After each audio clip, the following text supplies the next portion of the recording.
আল্লাহ রাব্বুল আলামিনের দিকে প্রত্যাবর্তনের জন্যই রমজান মাসটা আমাদের কাছে আসে। কারণ সারা বছর আমরা বিভিন্ন দিকে ছন্নছাড়া হয়ে যাই। একটা আছে ঘর, এই ঘরের মধ্যে অনেক মানুষ আছে, এই মানুষগুলো বিভিন্ন দিকে ছুটে চলে গেছে, তাদেরকে ঘরে ফিরিয়ে আনতে হবে। ফিরিয়ে আনার মৌসুমটা হচ্ছে রমজান। এটা না খেয়ে থাকার মৌসুম না, পানি পান না করার মৌসুম না, এটা স্ত্রী সহবাস করবো না এটার জন্য রমজান নয়।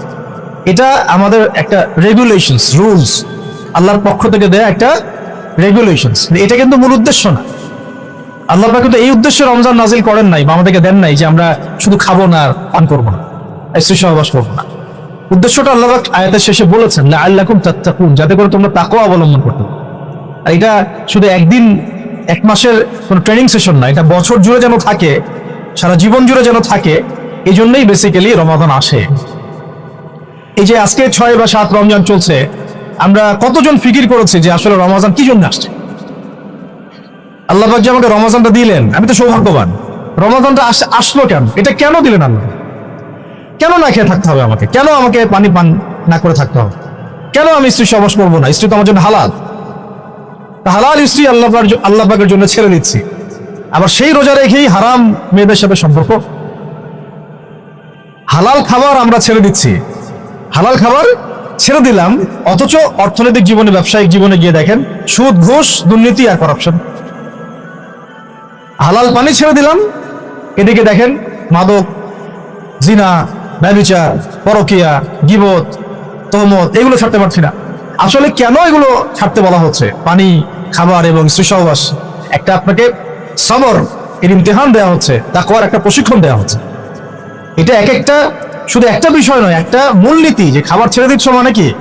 আল্লাহর ভয়ে তুমি হালালও ছেড়ে দিচ্ছ, তাহলে আল্লাহর ভয়ে হারামে কিভাবে তুমি লিপ্ত হতে পারো? যে আল্লাহর ভয়ে তুমি হালাল ছেড়ে দিলা, সে আল্লাহকে ভয় না করে হারাম কেমন করে ছাড়তে পারো? মানে হারামে কিভাবে লিপ্ত হতে পারো? বিষয়টা হচ্ছে এই। যে আল্লাহর ভয়ে আমি হালাল খাবার ছেড়ে দিলাম, সেই আল্লাহর ভয়ে কেন আমি হারাম ছাড়বো না? লজিকটা কি? এটা মেক সেন্স না? যে আল্লাহ পাকের ভয়ে আমি হালাল ছেড়ে দিলাম, হালাল খাবার ছেড়ে দিলাম, তাহলে কেন আমি আল্লাহর ভয়ে হারাম ছাড়বো না? যে আল্লাহর ভয়ে আমি পানি ছেড়ে দিচ্ছি, পানি ছাড়া মানুষ বাঁচেই না, সেই আল্লাহর ভয়ে আমি কেন আমার নফসের প্রবৃত্তিগুলো ছাড়তে পারবো না? আমি হারামগুলো কেন ছাড়তে পারবো না? যে আল্লাহর ভয়ে আমি হালাল স্ত্রী ছেড়ে দিলাম, তো সেই আল্লাহকে কি আমি তখন ভয় করি না যখন আমি হারাম মেয়েদের সাথে সম্পর্ক করি? এই প্রশিক্ষণটা দেওয়ার জন্য রমাদান আমাদের মধ্যে আসে, যাতে আমরা তাকওয়া অবলম্বন করতে পারি। এটা কি? আল্লাহ ভীতিটা কি? এক কথায়, আনতা আবুদুল্লাহ কাআন্নাকা তারা, তুমি এমন ভাবে আল্লাহর ইবাদত করবে যেন তুমি আল্লাহকে দেখতে পাচ্ছ। আল্লাহকে যদি আমরা দেখতে পারতাম, তাহলে আমরা কি এক ওয়াক্ত নামাজ কাজা করতাম বা করতে পারতাম? না পড়ে থাকতে পারতাম, যাকাত না দিয়ে থাকতে পারতাম, সুদ খাইতে পারতাম, জিনা করতে পারতাম, ঘুষ খাইতে পারতাম, জুলুম করতে পারতাম, মানুষকে এইভাবে ঠকাতে পারতাম, মাপে কম দিতে পারতাম, এইসব কবিরা গুনাহ করতে পারতাম আল্লাহ যদি সামনে থাকতেন? আল্লাহ পাক হাদিসের মধ্যে রাসূলের মাধ্যমে এটা জানাচ্ছেন, এমন ভাবে আল্লাহ ইবাদত করো যেন তুমি আল্লাহকে দেখছো। ওয়াইল্লাম তাকুন তারাহু ফাইন্নাহু ইয়ারাক, তুমি যদি আল্লাহকে দেখতে না পারো, জেনে রাখবা আল্লাহ তোমাকে দেখছেন। এটা হলো ইহসান, এর সাথে তাকওয়া সম্পৃক্ত। মানুষের ভাষা, মানুষের রং, মানুষের বংশ, এগুলো আল্লাহ পাকের কাছে মর্যাদার মানদণ্ড নয়। ইল্লা তাকওয়া, শুধু তাকওয়াই।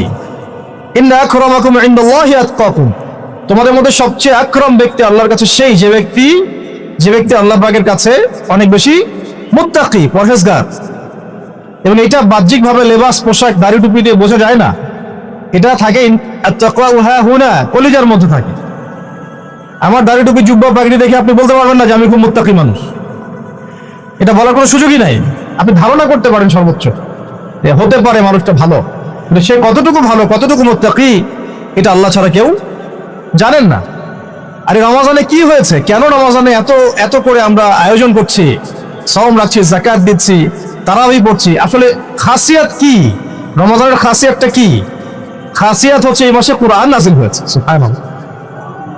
যদি কোরআন শাবানে নাজিল হতো, হয়তো শাবানে 1 মাস আমরা রোজা রাখতাম, কিন্তু কোরআন নাজিল হয়েছে রমাদানে, লাইলাতুল কদরে। ইন্না আনজালনাহু ফি লাইলাতুল কদর, এটা 1000 মাসের চাইতেও উত্তম। ফেরেশতাগণ নেমে আসেন, জিবরাইল আলাইহিস সালাম নেমে আসেন, সালাম, শান্তি বর্ষিত হতে থাকে। এটা রমাদানের শেষ দশকে আছে। এই রমাদানে কোরআন নাজিল হয়েছে। কি উদ্দেশ্যে কোরআন নাজিল হয়েছে? 40 দিন পড়ার জন্য, নিশ্চয়ই 3 দিনের দিন পড়ার জন্য, বছরে একবার খোলার জন্য, সারা বছর ধুলায় পড়ে থাকবে আমার মেসের উপরে, এই জন্যে। আর আপনারা বুকে হাত দিয়ে বলেন তো কতজন মানুষ আছেন এখানে, বা এই ওয়াজ যারা শুনবেন, নাসিহাত যারা শুনবেন, কতজন মানুষ আছে যারা ডেইলি কোরআন খুলে বাংলাদেশের মাটিতে? এই বাংলাদেশের 90% মুসলিমের দেশে কতজন মুসলিম আছেন যারা ডেইলি কোরআন খুলে দেখেন? অন্তত খুলে দেখেন একবার, অন্তত খুলে দেখেন একবার। কতজন কোরআন, মানে কতটা বাড়ি আছে বাংলাদেশে যে বাড়িগুলোতে কোরআন পরিষ্কার পরিচ্ছন্ন আছে, ধুলো পড়ে যায় নাই? কয়টা বাড়ি পাবেন? বহু বাড়ি দেখবেন কোরআন পড়ে আছে উপরে ধুলায় ভর্তি। কোরআনের উপর ধুলা পড়েছে মানে কি জানেন? তার দিনের উপরই ধুলা পড়ে গেছে, তার কলমের উপরই ধুলা পড়ে গেছে। আর দুনিয়াও হালাক, আখিরাত হালাক, ইল্লা মাশা ইল্লা মাশা। আর আরো তো স্ট্রং ওয়ার্ডে গেলামই না, যে কোরআন কত % মানুষ পড়তে পারে সেটা জরিপ করে দেখেন। 90% মুসলিমের দেশ, শিক্ষা বিভাগে কোরআন নাই। আপনারা 20 বছর পড়াশোনা করছেন, কোরআন আপনারা পড়েন নাই, আপনাদেরকে পড়ানো হয় নাই, ইভেন কোরআনের তাজবিদও শেখানো হয় নাই। কিসের শিক্ষা এটা? তাহলে শিক্ষা মানেটা কি আসলে? আমাকে বলেন তো, শিক্ষা মানে কি? What is the definition of education? এডুকেশনের সংজ্ঞাটা কি আসলে? শিক্ষার সংজ্ঞাটা কি? শিক্ষার সংজ্ঞা যদি হয় একটা কৌশল শেখা, যেটা দিয়ে আমি রিজিক অর্জন করে খাবো, রুজি অর্জন করে খাবো, তাহলে এটাকে তো শিক্ষা বলা যাচ্ছে না। এটা হচ্ছে আপনার দক্ষতা। এটা কি আপনার দক্ষতা? তাহলে এটার নাম শিক্ষা দিচ্ছেন কেন? পুরো শিক্ষা সিস্টেম আমাদেরকে দিন বিবর্জিত করে ফেললো। না এখানে কোরআন আছে, না তাফসীর আছে, না আরবি ভাষা আছে, না আরবি ব্যাকরণ আছে, আর না সিরাত আছে, আর না হাদিস আছে, আর না আকীদা আছে, আর না উসুল আছে। কিছুই নাই, কিছুই নাই। আমাদের 90% মুসলিমের দেশে আমাদের এই যে 80% 70% ছেলে মেয়েরা জেনারেল লাইনে পড়াশোনা করছে, কিছুই শিখে নাই। এরপরেও তাদের মধ্যে ফিকির হয় না যে আমার এর বাইরেও মাদ্রাসায় যাওয়া দরকার, আলেমের কাছে বসা দরকার, বা বিভিন্ন কোর্স করা দরকার। সারা জীবন শিখতে পারলাম না, ওস্তাদদের কাছে গিয়ে শেখা দরকার। অনলাইনে হোক, অফলাইনে হোক, দার্সে হোক, তালিমে হোক, বা কোর্স ভিত্তিক ভাবে হোক, শেখা দরকার। এই ফিকিরটুকু আমাদের মধ্যে আসতেছে না। আর ইলম ছাড়া আপনি কি করতে পারবেন? একটা বিষয় সম্পর্কে যদি আপনি নাই বা জানেন, সেটা প্রতিষ্ঠাই বা করবেন কিভাবে? যে বিষয়টা সম্পর্কে আপনার কোনো জ্ঞান নাই, সেটা কিভাবে আপনি প্রতিষ্ঠা করবেন? কিভাবে তার উপর আমল করবেন? কিভাবে সেই দাওয়াত মানুষকে দিবেন? আমি ধরেন একজন ডক্টর নই, কখনো মেডিকেল সায়েন্স পড়ি নাই, আমি কি চিকিৎসা করতে পারবো? আমি যদি একটা চেম্বার খুলে বসে, আপনি কি আমার কাছে আসবেন রোগী দেখাতে? তো কমন সেন্স। তা আমরা সবাই চাই আল্লাহর জমিন, আল্লাহর দিন কায়েম হোক, মানুষ ইসলামের ছায়াতলে আসুক। দাওয়াতের কাজ আমরা করি, আমরা সৎ কাজে আদেশ করি, অসৎ কাজে নিষেধ করি। সমস্ত জাহালাতগুলো সমাজ থেকে দূর হয়ে যাক।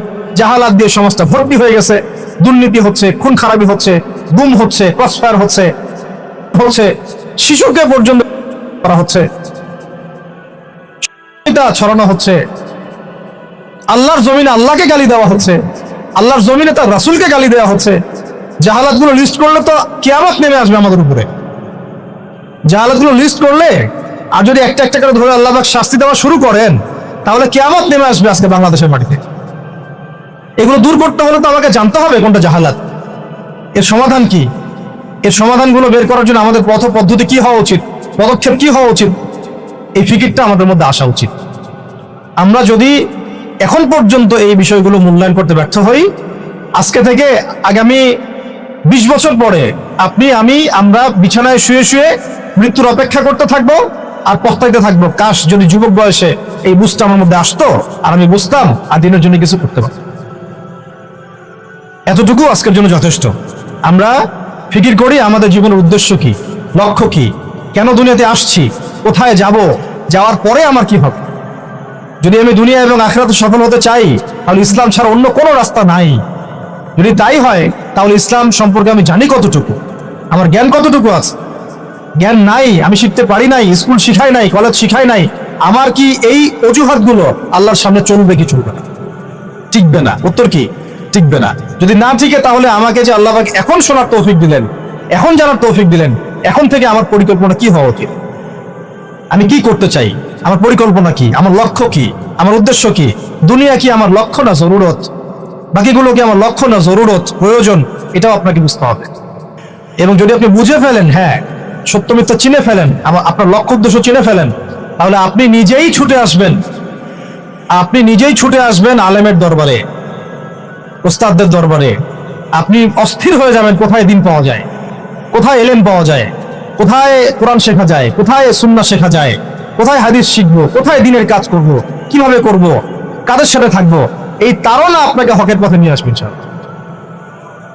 আর এই তাড়না যদি না থাকে, আর যদি আমরা হেলায় খেলায় সময় নষ্ট করতে থাকি, আর যদি মনে করি যে না এই দায়িত্ব আমার না, অন্যরা করবে, আর যদি মনে করি যে না সবাই হালাক হয়ে যাক, আমি তো ঠিক আছি, তাহলে জেনে রাখবেন আজকে থেকে 5-10 বছর 20 বছর পরে এমন আফসোস আমাদেরকে করতে হবে যে যখন আফসোস করে আর কোনো লাভ হবে না, বেশক কোনো লাভ হবে না।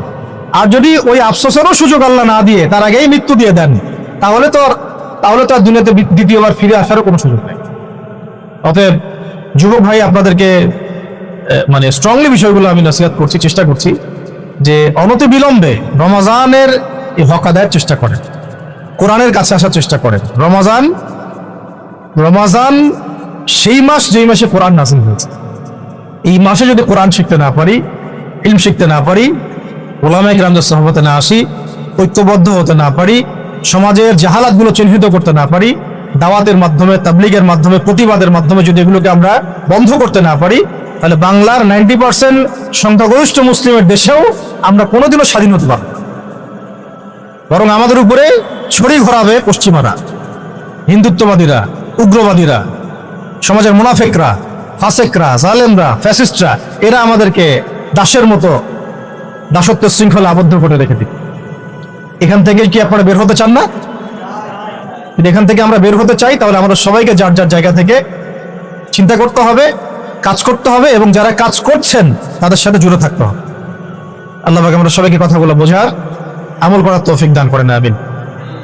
আল্লাহ পাকের দরবারে শুকরিয়া জানাই যে আল্লাহ পাক আমাদেরকে আজকে সমরত অবস্থায় এই ইফতার মাহফিলে বসার তৌফিক দান করেছেন, যিনি আমাদেরকে মুসলিম পরিবারে জন্মগ্রহণ করার তৌফিক দিয়েছেন এবং নবী মুহাম্মদ সাল্লাল্লাহু আলাইহি ওয়াসাল্লামের সৌভাগ্যবান উম্মত হওয়ার তৌফিক দিয়েছেন।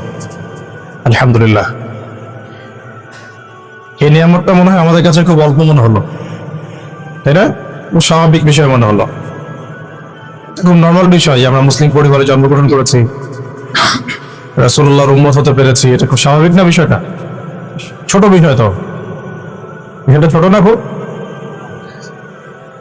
এই বিষয়টার আমাদের মধ্যে কি কোনো অনুভূতি কাজ করে কিনা যে আল্লাহ পাক যে আমাকে হিন্দু বানান নাই, খ্রিস্টান, বৌদ্ধ বানান নাই, মুসলিম বানিয়েছেন, এটার অনুভূতি কাজ করে কিনা আমাদের মধ্যে? প্রথমত আজকের দার্সের প্রথম কথা হচ্ছে এটা, আমরা যে মুসলিম এই অনুভূতিটা কি আমাদের মধ্যে কাজ করে কিনা?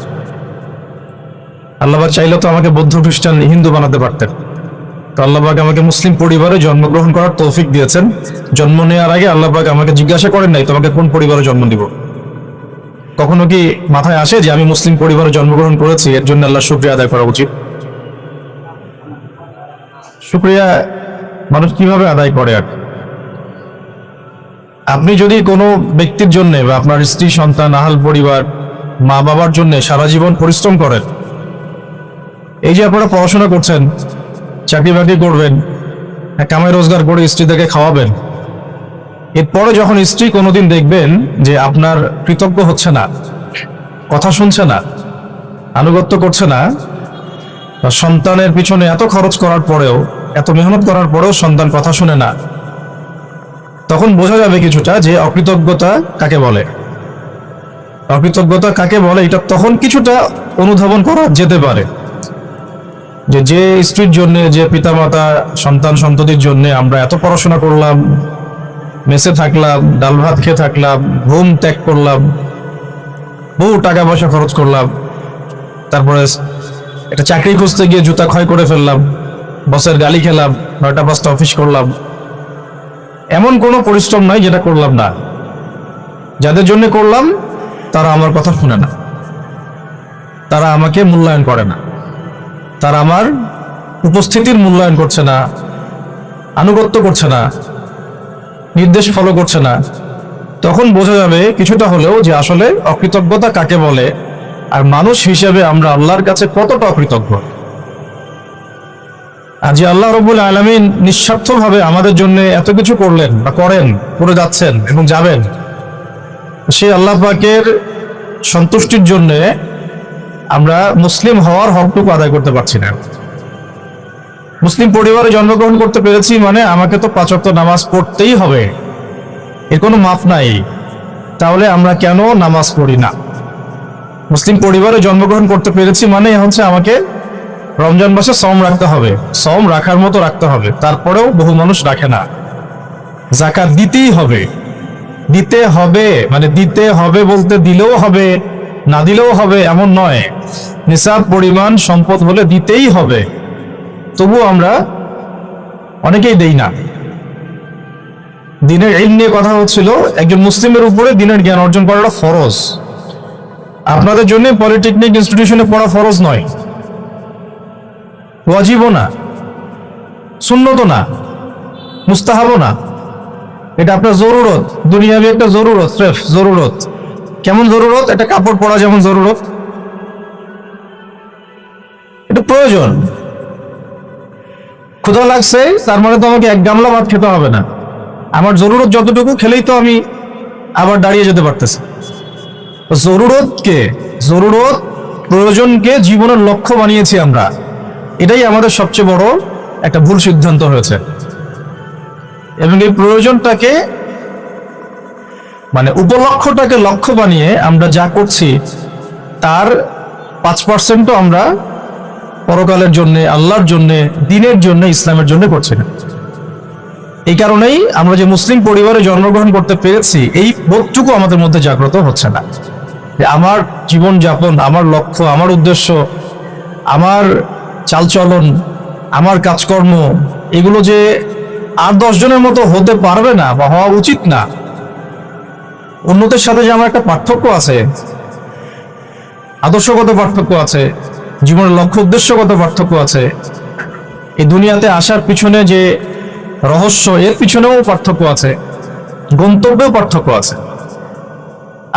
আমরা ছাড়া, মুসলিমরা ছাড়া অন্য যে কোনো কাফের যদি কাফের অবস্থায় মৃত্যুবরণ করে সরাসরি বিনা হিসেবে জাহান্নাম, এটা ওদের গন্তব্য। আর আমরা মুসলিম পরিবারে জন্মগ্রহণ করে আশা করি জান্নাতে যাওয়ার জন্য, আশা করি আমরা জান্নাতে যাব, এই আশাটা আমাদের মধ্যে থাকে। কিন্তু মুসলিম পরিবারে জন্মগ্রহণ করা একটা মানুষ যে কাজগুলো তার উপরে অবধারিত সেগুলোর ফিকির আমাদের মধ্যে আসছে না, এটাই হচ্ছে সবচেয়ে আফসোসের বিষয়। প্রথম যে বিষয়টা সেটা হলো সলাতের পাবন্দি আমাদের মধ্যে থাকতেই হবে যদি আমরা মুসলিম হয়ে থাকি। সলাত যে ব্যক্তি ঠিকঠাক মতো আদায় করছে না, এটা খুব স্ট্রং ফতোয়া যে তাকে আমরা পরিপূর্ণ মুসলিম কখনোই বলতে পারি না। দ্বিতীয় কথা হচ্ছে যে রমাদান মাসের সওম আমাদেরকে রাখতে হবে এবং আমরা রাখছি আলহামদুলিল্লাহ। এবং এই সওমটাকে শুধুমাত্র না খেয়ে থাকা আর পানি না খাওয়ার মধ্যে সীমাবদ্ধ রাখা যাবে না। মূল কথা হচ্ছে ভাই, এই